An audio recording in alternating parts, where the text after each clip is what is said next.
Всем привет, ребята! Ну что ж, у меня для вас сегодня новый влог правильного питания. И еще раз напоминаю, что я сейчас на подготовке к соревнованиям по фитнес-бикини. И мне осталось по меркам подготовки совсем немного. Это примерно 6 недель. 6 недель это уже такой говорящий срок, что нужно уже менять свое питание на... Я не буду называть это сушкой, это не сушка, это просто урезание углеводов и уменьшение энергетической составляющей питания для прорисовки рельефа тех мышц, которые я наращивала все эти 5 месяцев или сколько я готовлюсь, я уже не помню. Просто это так долго, обычно не готовятся так, обычно готовятся к соревнованиям за 13 недель, за 15 недель, у меня их было этих недель очень много, я готовилась с декабря. Поэтому у меня как бы сейчас открылось второе дыхание, потому что вот-вот уже совсем немножко осталось. Поэтому сегодня я вам покажу свой рацион, как он изменился с прошлого видео, потому что в прошлых моих влогах правильного питания у меня было просто... правильное питание, как бы сейчас немножко все изменилось, и я хочу вам показать, что это питание низкоуглеводное, оно может быть вкусным. Я для себя нашла класснючие рецепты, которые очень хочу вам посоветовать, и я сейчас просто тащусь от этого питания, я не испытываю какого-то чувства голода ужасного, то есть я сейчас действительно наслаждаюсь таким видом питания. И хочу вам сегодня это все показать и рассказать. И сегодня также вам покажу свою тренировочку в тренажерном зале. Возможно, вас интересует, что изменилось, но все еще в дальнейшем будет еще что-то меняться. Так что пойдемте, как обычно, готовить завтрак. Итак, буду сейчас готовить свой завтрак. Завтрак у меня практически уже как неделю один и тот же. Один и тот же. И вы представляете, он мне пока еще не надоедает, потому что я прям его ем с удовольствием. Итак, у меня будет скрамбл из 3 целых яиц и 1 белка. Вместе с скрамблом у меня будет 2 рисовых хлебца. Вы знаете уже каких. Эти у меня со вкусом помидорок вроде бы и базилика, да. 2 таких хлебца, на которых я намажу вот такой вот кота чиз. Это наш зерненый творог, ребят. Я нашла здесь зерненый творог, и он такой вкусный, я прям в восторге. Я могу вот эти хлебцы с этим творогом есть всю свою жизнь, насколько они мне нравятся.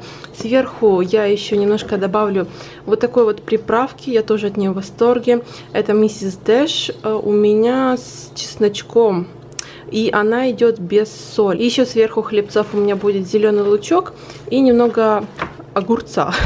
Да, это огурец такой. Я нашла нормальный огурец, потому что тут в основном огурцы какие-то толстые, с большими семечками, я такие не люблю. А вот такой вот хрустящий, длинненький нашла наконец-то. И, кстати, я буду готовить на вот таком вот спрее. Это спрей с оливковым маслом, буквально там 2 пшика. Ну, тут, как вы видите, 0,00, все по нулям. Так что буду начинать готовить свой завтрак.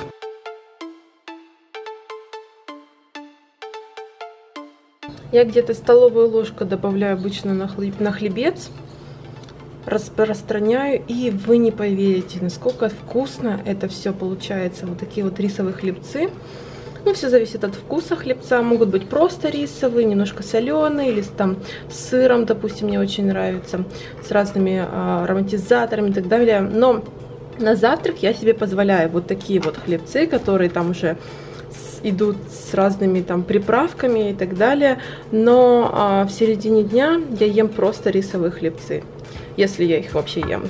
К яйцам соли я не добавляла, только когда уже они готовы, добавляю немножко вот этих вот специй, и также они есть там, где творожочек зерненый. Очень мне нравится. Если вы живете в Америке, обязательно попробуйте. Да я о чем рассказывать, мне, наверное, все американцы покупают эти специи, там они еще с разными вкусами. В общем, я в восторге действительно от них.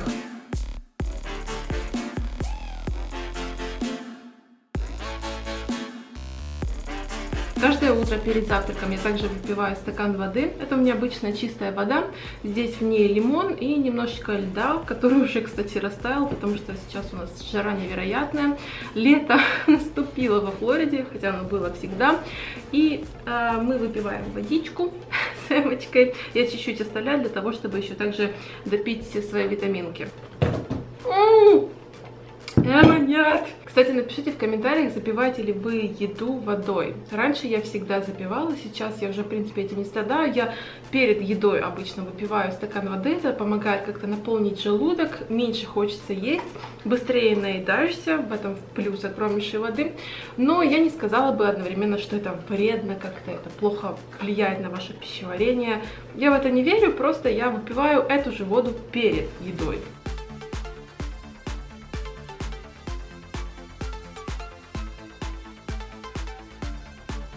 Также вместе с завтраком я принимаю специальный комплекс для женщин Ladies Formula и остальные свои добавки. Кстати, прошел ровно месяц, как у меня появились эти витамины, и я как-то поначалу отнеслась к ним скептически, так как пробовала много разных подобных комплексов, но эти меня удивили. Поначалу первое, что я заметила, это легче стало вставать по утрам. Я чувствую себя более бодро, что ли, больше энергии. И по поводу энергии, сейчас энергия для меня очень важна, так как я тренируюсь серьезно, практически на износ. И в этот момент, в такие тренировки, очень важна поддержка женского организма. Я немножко побаивалась, что у меня может быть какая-то прибавка в весе, какие-то изменения, потому что обычно такое может быть при приеме витаминов, но такого не произошло, никаких изменений, все вот так, как мне необходимо. Так что смело могу вам рекомендовать эти витамины. Попробуйте обязательно, я ссылку на них оставлю в описании под видео.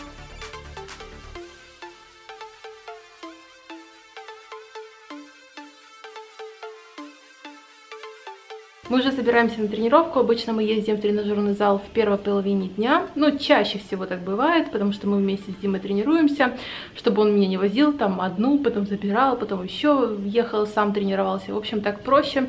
И давайте я вам покажу, наверное, что я беру с собой в тренажерный зал, что я кладу в сумочку, если вам интересно. Конечно, у меня идет протеин вместе с углеводом после тренировки. Здесь у меня скуп шоколадного протеина и чайная ложечка глютамина. И я съедаю обычно уже сейчас половину банана, и половинку вторую я даю Диме, потому что банан один многовато для меня уже сейчас.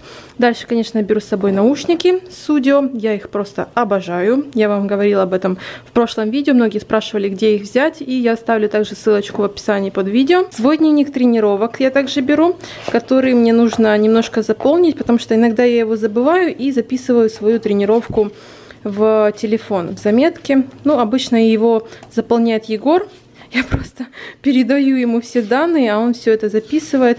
Или когда мы вместе попадаем, вот мне нужно заполнить целых 4 страницы, по-моему, да, я без него тренировалась. И так вот мы вместе тренируемся. Если кому интересно, я как-нибудь пролистаю, покажу вам тоже, какие у нас тренировки. Кошелек. Перчатки, естественно, лямки для тяг различных. И сейчас перед тренировкой, буквально там полчаса мы едем на тренировку, я выпиваю L-карнитин. Вот такой вот жидкий L-карнитин. У меня здесь 1 к 1, 1 столовая ложка L-карнитина и 1 столовая ложка воды. Очень мне нравится его вкус, так что выпиваю обязательно. И будем ехать на тренировочку. Чуть не забыла, я замешала себе БЦА вот в такую вот бутылочку. Здесь может быть 500 мл. И добавляю льда сюда. Я люблю, когда БЦА чуть-чуть прохладные. Очень хорошо освежает на тренировке. Обязательно беру с собой БЦА и пью по пути к тренировке, на тренировке, чуть-чуть после. В общем, это как моя вода в период тренировки. Вот такие вот дела. Да, вот такие вот у меня БЦА от Military Trail. Так что обязательно кладу с собой, потому что я обычно забываю БЦА и потом пью или просто воду. Ну, лучше пить, конечно, БЦА, если есть такая возможность у вас. Ну что ж, до соревнований осталось примерно 6 недель. Кто не помнит, это будут выходные дни мая, 20-21 мая. То есть совсем немного осталось, вообще чуть-чуть. И вот сейчас я уже начинаю конкретно следить за углеводами, чтобы сушиться, как бы это назвать, я не знаю, если правильно. Но вот сейчас уже нужно серьезно за этим всем следить.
я передохнула немножко перед следующим подходом. И по поводу тренировок, как я сейчас тренируюсь. В принципе, я тренируюсь сейчас через день, у меня силовая тренировка, но обычно бывает это чаще, потому что мы сейчас с Димой снимаем разные там техники выполнения упражнений, и бывает такое, что за день, за дни съемки мы там делаем, допустим, 50 упражнений, по несколько повторов, так что частенько мы сейчас тренируемся, но вот силовые у меня где-то через день. Кардио я так и не делаю, то есть никаких монотонных бегов на дорожке, там, не знаю, велосипедов, истощающих каких-то таких монотонных, интервальных, любых кардио нагрузок у меня нет вообще. Только силовой тренинг и питание, еще раз питание, потому что питание как бы просушивает весь этот рельеф, весь эти мышцы показывает за счет моего питания. Питание я построила себе самостоятельно, то есть никто мне не помогал. Я знаю свой организм, знаю правила, которые работают на меня и в основном на всех, так что с этим проблем у меня нет. И как таковых проблем в реальной, там, допустим, жировой прослойке, которую там, допустим, 5 килограмм мне нужно убрать перед соревнованиями. Нет, у меня такого нет. Мне буквально, может быть, убрать 2 килограмма. Не больше, я так думаю.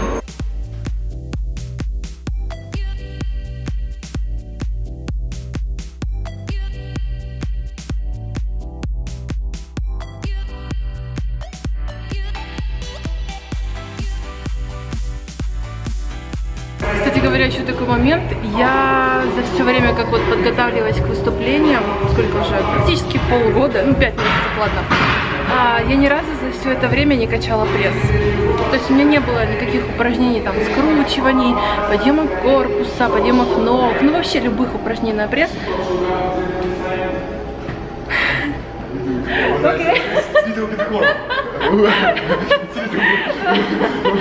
Effects in my video. Let's go. Вот такие дела. В общем, я не делала никаких упражнений на пресс, только питание. Ну, пресс, как вы знаете, работает еще в базовых упражнений. Но вот многие спрашивают просто, какие упражнения я делаю на пресс. Никаких. У меня работает просто в базе, плюс питание. Ну и плюс и когда-то я еще качала пресс, то есть у меня мышцы в тонусе.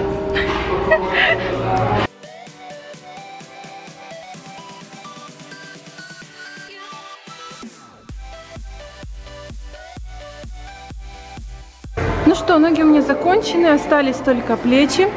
И сейчас буду делать всего лишь 2 упражнения.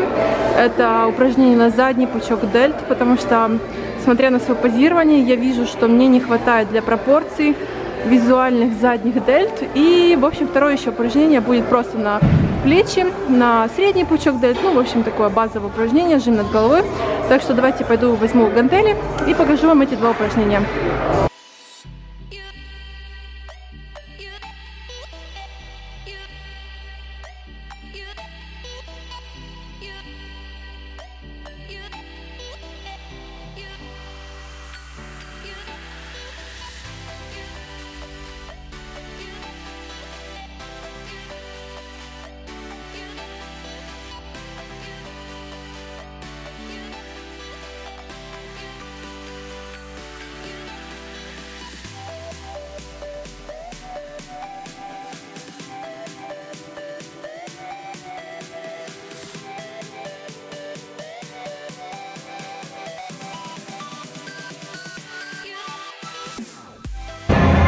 Ну что, вот и закончилась моя тренировка. Плечи у меня после таких упражнений просто отваливаются. Вот я реально дотрагиваюсь до плеча, чувствую, что оно прям горячее. Конечно, на пампе они выглядят, плечи, руки вообще как у качка. По поводу позирования. Я сейчас практикую позирование практически каждый день. Я много поменяла, я поняла, какой у меня должен быть образ и вообще как это все происходит, что нужно в голове иметь, когда ты выходишь на сцену, на такие соревнования. В общем, у меня немножко поменялось мнение, и я сейчас пытаюсь все свои мысли воплотить в реальность, как это должно выглядеть. В общем, я вставлю вам кусочки видео, буквально совсем свежие, буквально пару дней назад я все это снимала. Есть еще некоторые недоработки. Кстати, вы мне очень многим чем помогаете в комментариях в Инстаграме. Я умею выбирать конструктивную критику, да, советы, и какой-то полнейший бред, поэтому спасибо за ваши реальные, адекватные советы. Я учту свои кисти рук, что нужно их быть, что нужно их держать более расслабленными, больше как-то расслабляться, что ли. Я еще кое-что изменю с походкой, потому что я сама по себе бревнышко, не очень гибкая, пластичная, вот с этим сложнее всего работать, поэтому я буду работать над походкой, но уже, мне кажется, по сравнению с тем, с чего я начинала, уже есть прогресс, но все еще время есть, так что я думаю, что я буду улучшать свое позирование. И, конечно, когда тело меняется, позировать становится проще, ты видишь свои выдающиеся части тела, что тебе нужно скрыть, допустим, или что наоборот показать, что вот это хорошо проработано. Так что я думаю, что, в принципе, каких-то явных проблем у меня в этом плане нет с позированием. Так что буду репетировать, это самое главное, постоянно репетировать. Я уже дома после тренировки, и пора бы мне перекусить. Я сделала себе овсянку с клубникой на стевии. В этот раз не буду добавлять протеин, потому что он у меня был после тренировки. Также добавлю где-то чайную ложечку кокосового масла и немного корицы. Так что овсянки у меня будет 4 столовые ложки. Кстати, многие спрашивали, что я делаю с овсянкой. Я ее варю или просто заливаю молоком. Нет, я ее заливаю молоком и потом ставлю просто в микроволновку на 2 минуты. Она разбухает, становится мягенькой, и этого, в принципе, достаточно. Никакой пользы она не теряет, потому что она крупнозерновая, whole grain. Так что мне так проще, удобнее, быстрее готовить овсянку.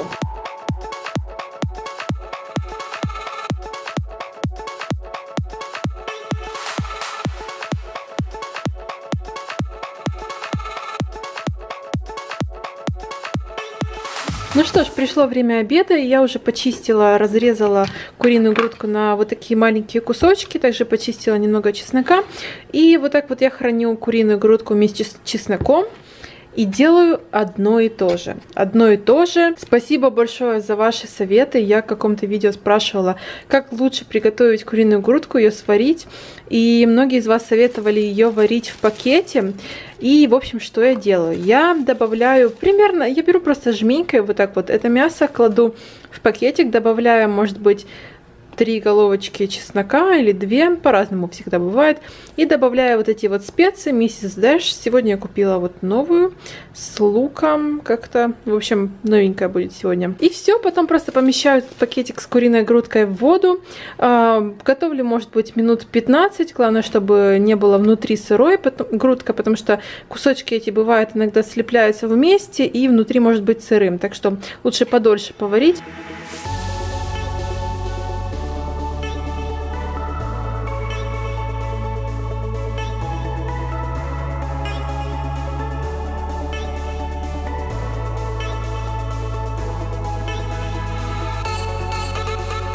Ну что ж, я уложила свою курочку на тарелку.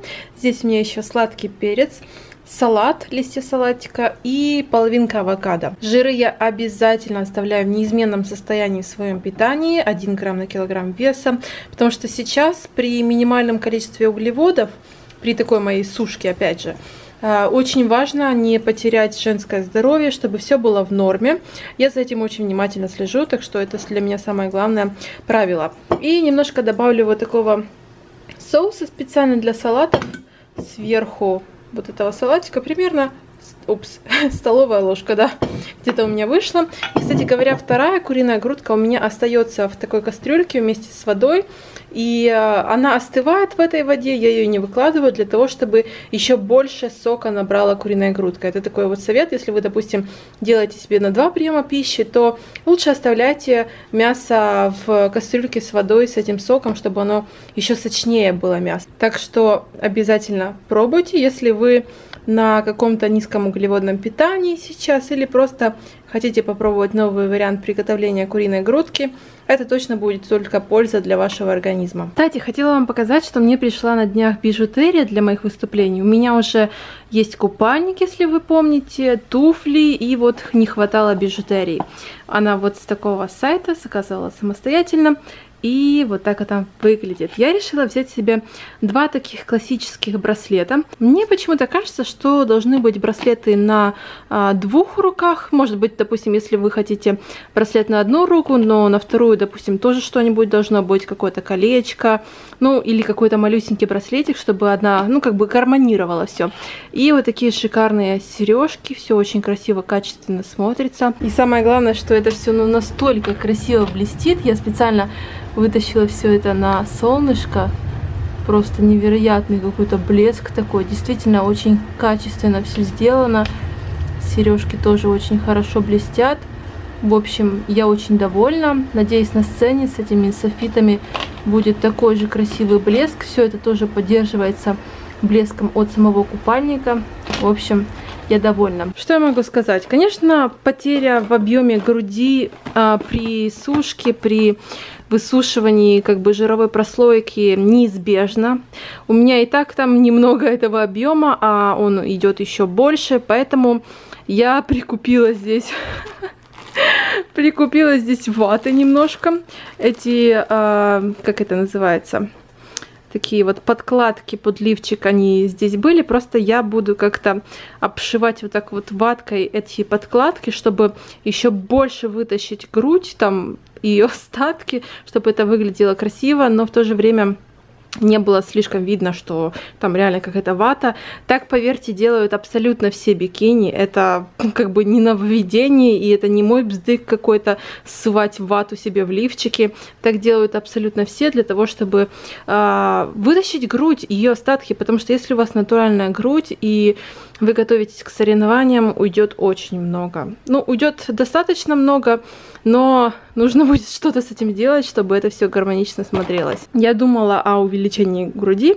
Этого не произойдет в ближайшее время, потому что я не считаю необходимым делать это сейчас. Так что вот такие вот дела. Сделаю сейчас перекусик яблочком. Яблоки я ем. Ем, наверное, одно яблоко в день, не больше. И еще чуть ближе к соревнованиям я, наверное, буду их убирать, потому что я чувствую, что у меня слишком надувается живот от них. То есть я чувствую вздутие живота. Мой организм сейчас уже на таких парах, когда я реально подстроила свое питание, он начал чувствовать все продукты. То есть я уже понимаю по ощущениям, что происходит с моим организмом, с моим телом, когда я съела тот или иной продукт. Поэтому яблоки я люблю, зеленые, я только зеленые, чуть кисловатые покупаю, но я их буду убирать с моего питания. Кстати, когда я ем яблоко, считайте, что я съедаю, наверное, половину яблока. Потому что с этой женщиной просто невозможно. Она просто лезет мне на голову. Это самый любимый продукт вообще этой собаки. Ну что ж, у меня последний прием пищи, мой ужин. Он будет выглядеть вот таким вот образом. У меня такой получился как бы салатик из листьев салата. Я здесь еще нарезала немного морковки. Тунец. Тунец у меня, кстати, вот такой вот. В воде я беру его всегда.